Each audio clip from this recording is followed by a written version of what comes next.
Hey, what's up, guys? Joe McCall, Gavin Timms. Hey, Gavin. How are you doing, Joe? How's it going? Awesome. Really, really good. Hey, listen, everybody's talking about this recession, right, Yep. Gavin? Everybody's freaking out, or some people are burying their head in the sand, or some people are just like, yeah, it's nothing, not a big deal, right? Yeah. But I'm telling you this, guys, listen and pay attention because this is so important here. We're seeing, I've seen, well, I got started in real estate in 2006. All right. So when everything was screaming hot, and I've been following and I'm friends with a lot of really successful investors that have been in the market since the 90s. All right. Yep. And back in 2000, when the market was, everybody was kind of freaking out also. These guys were not. These guys that I'm talking about, and I'm thinking about right now, they were like, you know what? Interest rates are still really low. The economy is strong. The government's going to pour a bunch of money into the market, in the economy. And there's still a huge demand for housing and a very low supply. The housing market's going to be fine. That was 2000, the beginning of COVID, right? Yeah. So not a big deal. And in fact, they were right. Nothing big happened. But now those same guys that have a lot more experience than you or I do are right now, they're not panicking, but they're saying, we are looking at 2007 and 8 all over again right now. The recession is coming. But we don't have to panic. We don't have to freak out. We just need to be prepared. And that's what Gavin and I want to talk about in this little podcast and video right now, because we're going to show you guys how to get prepared. And we have a free resource for you. It's absolutely free, no strings attached. If you just go to reiproof.com, we have this PDF report that we're going to give to you for absolutely free. But so Gavin, what have you been hearing? What's kind of going on in your end of the world, in Georgia, and the investors that you hang out with out there? Yeah. I think again, it's a mixed bag, as you just said, right? And sorry, I'm laughing if you're watching this on YouTube. Yeah, Joe you see stole my cup. I left it at his house when I was there last week. Wait. It's not your cup. You didn't leave it at my house. It's my cup, and one of my students gave it to me. It's called, if you guys can't see this, you're listening, it says best coach ever. On the bottom of the mug, it says number 1. All right. I just like bringing this whenever I have Gavin on. So basically everyone has a various opinions on this. And I think looking back, especially coming even through the pandemic, which was our first panic stage in the market for a long time, and people were freaking out, and you can't do that, right? You have to look at things with logic. You have to kind of take a bird's eye view on the business and what's going on. Because if you get emotionally involved, emotions can be great and they can be really bad. And I watched a lot of people, as you said, the experienced ones was not panicking, and the ones that are newer, probably even in my kind of 8 years, right? In the past 8 years, are like, oh, we've got to shut everything off. We've got to stop marketing. We've got to do this. We've got to cut expenses. And it's just like, just relax. Like, you might have to not do them things. You might just have to pivot in the way that you're doing it, right? Yeah. And then the way that I personally feel, and I just did an episode talking about this, is that it's very simple that as the market moves, let's just say for wholesale, right? You have to, if the buyers are paying less for properties, you have to get it less from the seller to keep that spread. Yeah. If the buyers are paying more, you can give the seller more and you can still keep that spread. And that's as simple as a wholesale deal is. And then you go into creative finance, right? Lease options, owner finance, things like that, maybe sub twos. And you need to be getting ready and prepared for these creative deals, because lease options are going to be coming back game busters when this market starts to go, if it goes, when it goes. And that's the cool thing, Joe. You invest for today, right? So we don't need to go in, we're going to get ready in 6 months and start investing then. No, you invest today and you watch it. And the cool thing is that as you're doing your lead gen, as you're having your conversations, as you're taking good notes from the sellers, all you're going to be doing is go back and following up with them when this market goes and offering a different strategy to see where their head's at now. Because as the circumstances change, it will change for the seller also. So what the seller tells me today, in 6 months, if we have a downturn, what's going to happen is when I call the seller back, he's not going to have the same opinion as he did 6 months ago. He's going to be like, well, now it's not worth as much. Now what are we going to do? Maybe that's when we can then go, well, if you're willing to wait 5 years, 10 years, could we do an owner finance, a lease option, things like that, and get that creative stuff going as well. Creative financing is going to be really, really important. Listen, the market is shifting, and it already has in many markets. I was just looking at this stat this morning. Some of the hottest markets where the hedge funds have been investing in: Atlanta, Jacksonville, parts of Florida, Las Vegas, parts of Phoenix. They are seeing the lowest rent increases. In other words, over the last 6 months or so, rent all across the country, rents have not increased at all. And it's making the institutional investors really, really nervous because they were speculating on price appreciation and rent growth. And we are starting to see, for the first time in a long time, rent growth actually slowing down and stagnating. And in some markets, some of the biggest markets, it's not increasing at all. And this is raising a lot of alarm bells.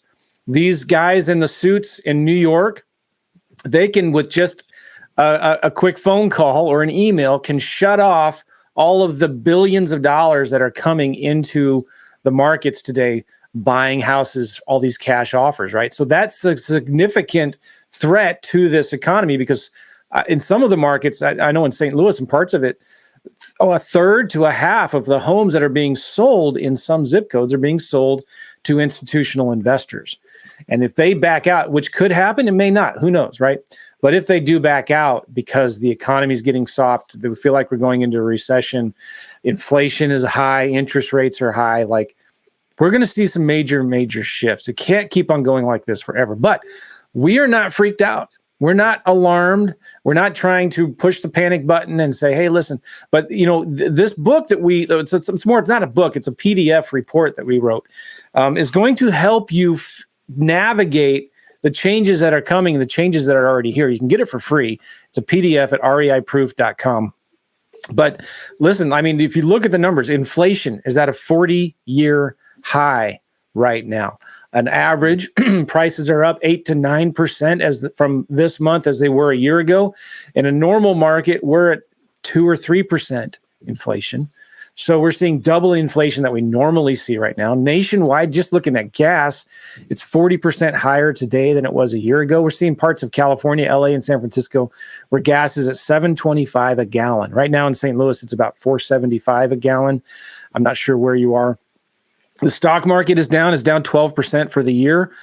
The crypto market, I mean, look at what's happened to Bitcoin, right? It's lost half of its value in the last 6 months. Now it's normal for that stuff to fluctuate and go up and down, right? But interest rates are going up.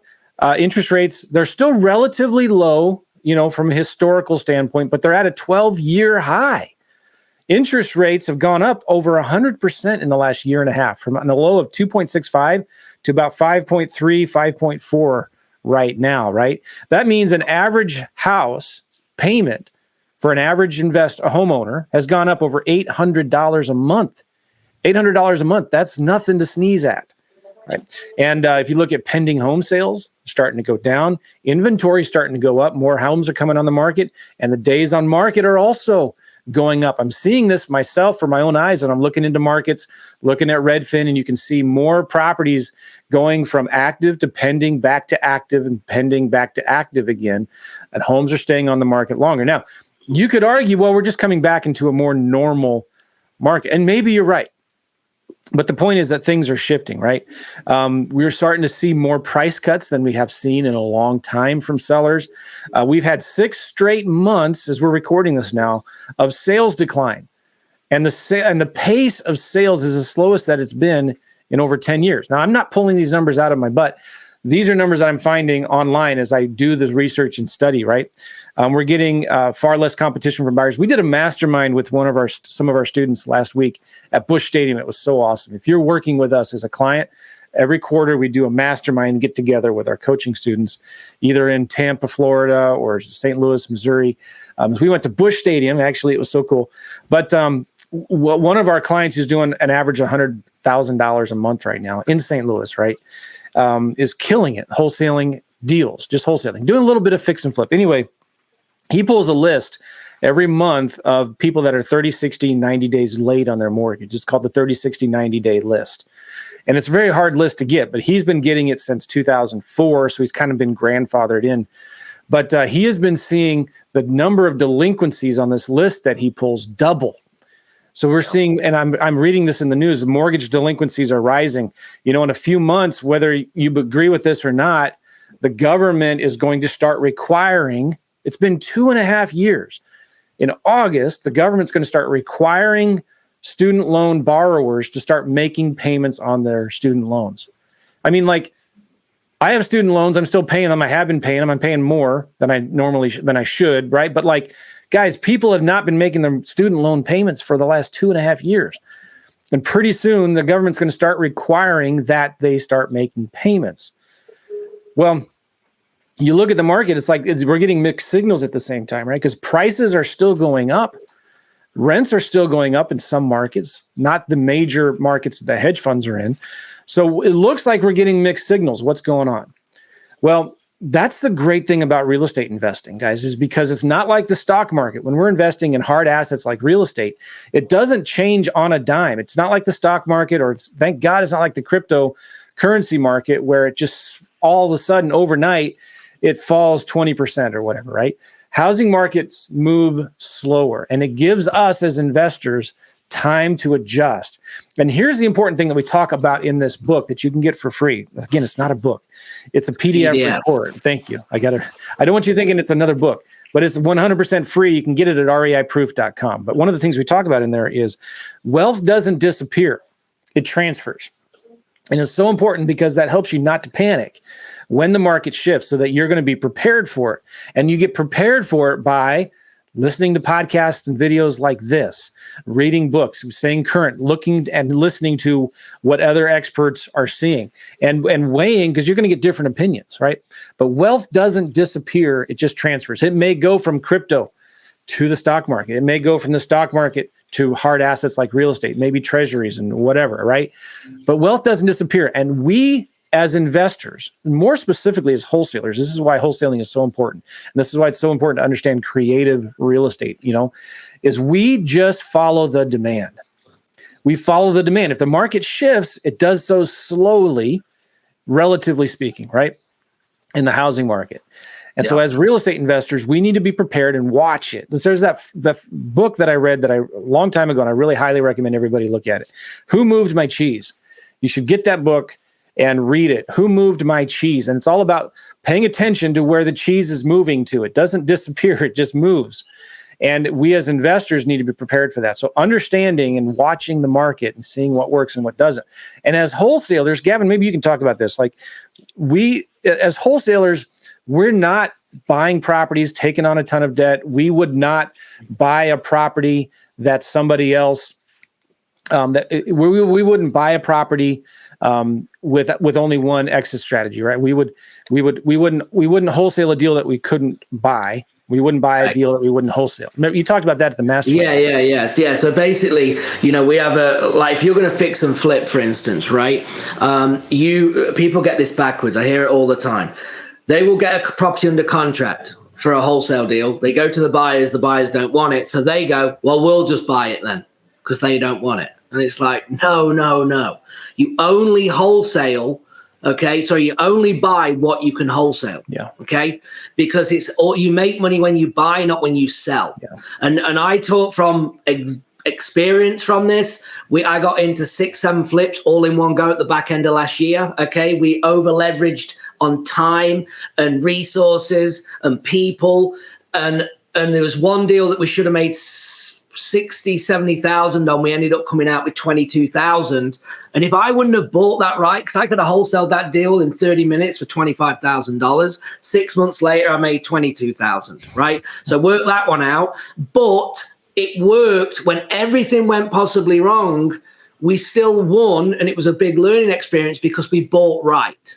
And that's what you've got to do in this market. So you only buy what you can wholesale. If you can't wholesale it, you're too high, you do not buy it. You've got to renegotiate. You've got to get that contract lower. And if you stand by these certain things, you can't go wrong. And the buyers are going to tell you, as Joe said, not only where are they buying, but what are they paying? They're going to tell you everything that you need to know about this market. If you're networking, you're keeping in, you're staying relevant with them, and you're not just going to go off one. I'm not going to call Joe McCall that just decided the market's crashed and he's going to pay no money. I want to talk to all of them. And if all of them are saying the same thing, and they're the buyers I have, then I need to go lower, right? And I'm channeling everything that the buyer tells me in terms of the sales cycle. I'm using that in my negotiation with the seller. Yeah. So I'm not coming up with all of this in the sales. I'm just going, well, Joe's told me that interest rates are up, things are sitting on the market, the economy's doing this, and whatever Joe I'm learning from Joe the buyer, I'm then going, hey, Mr. Seller, look, we can't pay this because of this. And I'm just literally using what the buyers are telling me. And I'm using that in the sales cycle to get with the seller to get the contract lower to still make the deal work. And if you do this and then sprinkle in and learn the positioning on how to then bring in lease options, owner finance, sub twos, where you can say, well, Mr. Seller, if I could get you more money, would you be willing to give it me over terms that would work for both of us, where I could make some monthly payments to you? This is going to be more important than ever. I think there's two main keys, and this is, again, what we talk about in this PDF at reiproof.com for free. Guys, I'm telling you, no strings attached. We're not going to try to upsell you into something else. reiproof.com. It's a PDF report. You can read it in an hour. But one of the things we talk about is there's two main things that you need to do to be successful in this market. Number one, you have to understand what your buyers want, because there will always be buyers, right? There's been a lot of money sitting on the side for years, waiting to come back into the market after the prices come down, okay? Not chasing stupid money like these big hedge funds are doing, but there's a lot of money sitting on the side waiting for prices to come down. And even in the last recession that we had in 08 and 09 and all the way to 2012, right?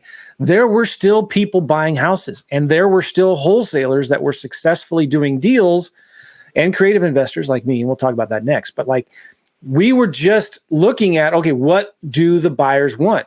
You can go, it's like public records, it's available. See what the buyers are buying, where they're buying it, what prices they're buying it, who they are, and then go and offer that to sellers. You're going to have to offer less, but here's where it's really important.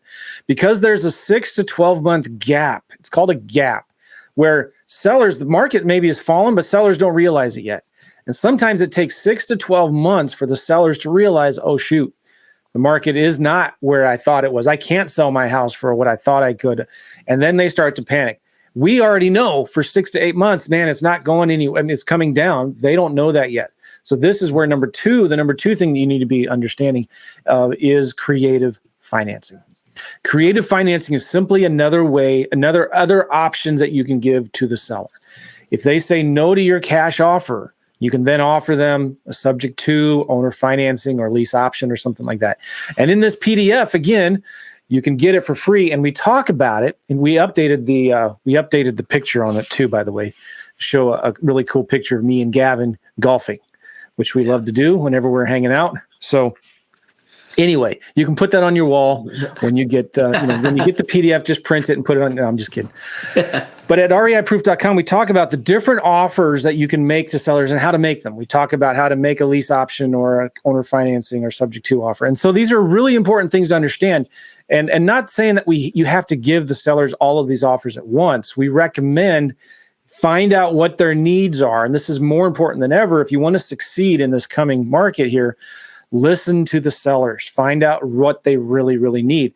And then the other thing that's important, we talk about this a lot in the book, is the importance of follow-up. Because there's that gap with sellers where they think the market is and where it actually is, and that time it takes. If you want to succeed, the most successful investors that will succeed in this market are the ones that do the most follow-up.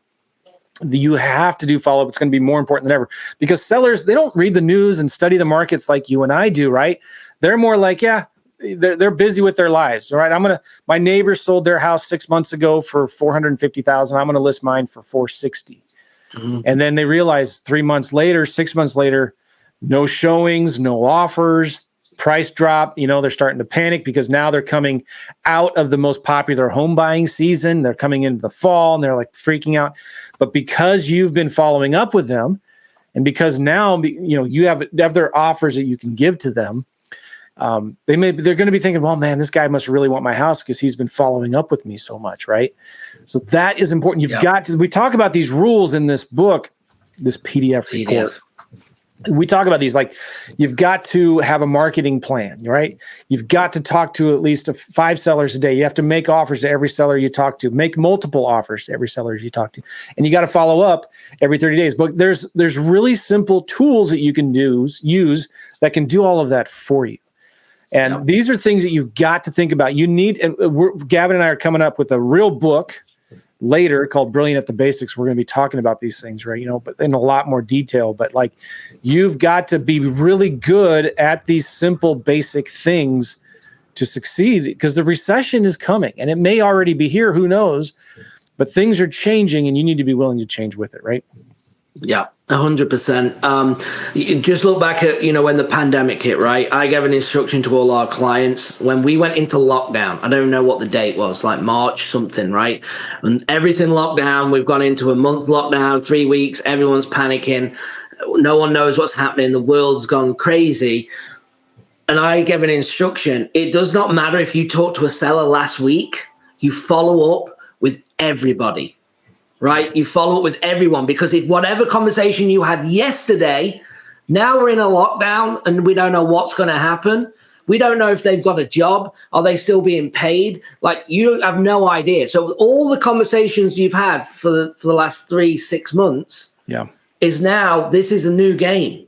These are them leads are gold right now. You've got to hit them all. You got to find out what their situation, how their situation has changed from the last time. Find out what the core problem is and solve it. And if you can solve it through a creative deal or a cash deal, you're going to make a lot of money. And that's what we did. And that's how we made a lot of money. My biggest year was 2020 in real estate. Okay. Because of just making little moves, pivoting quickly, and again, not panicking. And I'm not going to lie, Joe, we run a lean business as well. So my overhead is not like a lot in the industry. So I'm not going to lie, if my overhead was 200, 300 grand a month, would I not have been panicking? Maybe. That's another, but it's nowhere, but it's not, right? I run a lean business, very profitable, high profit margins. I don't need to do 6 million a year and only put 500 grand in my pocket. I want to go and do $1 million a year and put 500 in my pocket. Right? Yeah, that's so important. There's a lot of investors that are going to get crushed because their overhead is too high. They have too much debt. They're being forced to refinance, and the interest rates are 3-4% higher.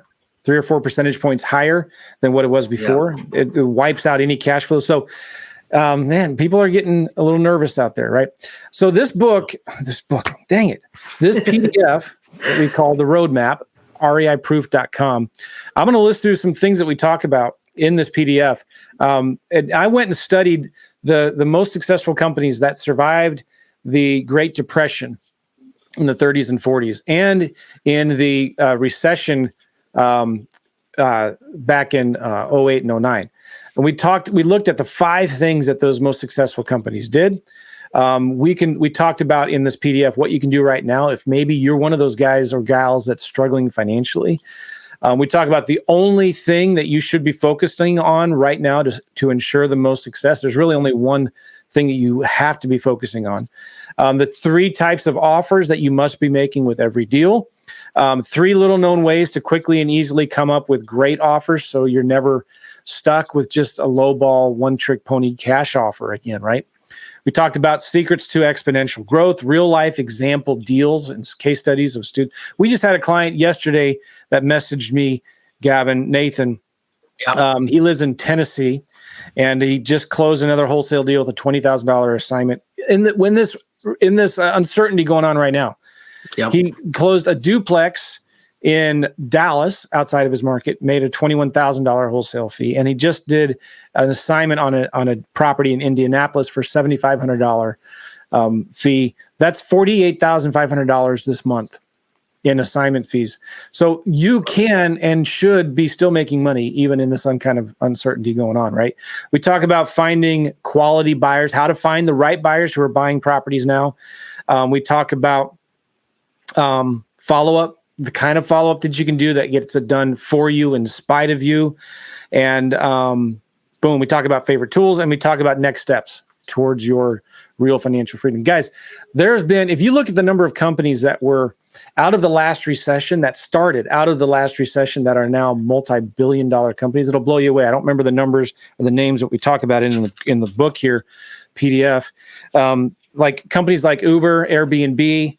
I got it in here somewhere, but there were a lot of really huge companies that came out of recessions. I think Facebook and Google came out of the dot-com bubble recession back then or shortly after that, right? So anyway, it's important that you get some education and you start filling up your mind with positive action steps, things that you can start doing. And you can get this PDF roadmap for free, no strings attached, at reiproof.com. reiproof.com, right? Check it out. We got to wrap it up, Gavin. We're late for a call. I just realized. Yes. So, all right, guys, awesome. We appreciate you all. We're going to be doing more videos this week and talking about this because it's so important and critical that you understand it.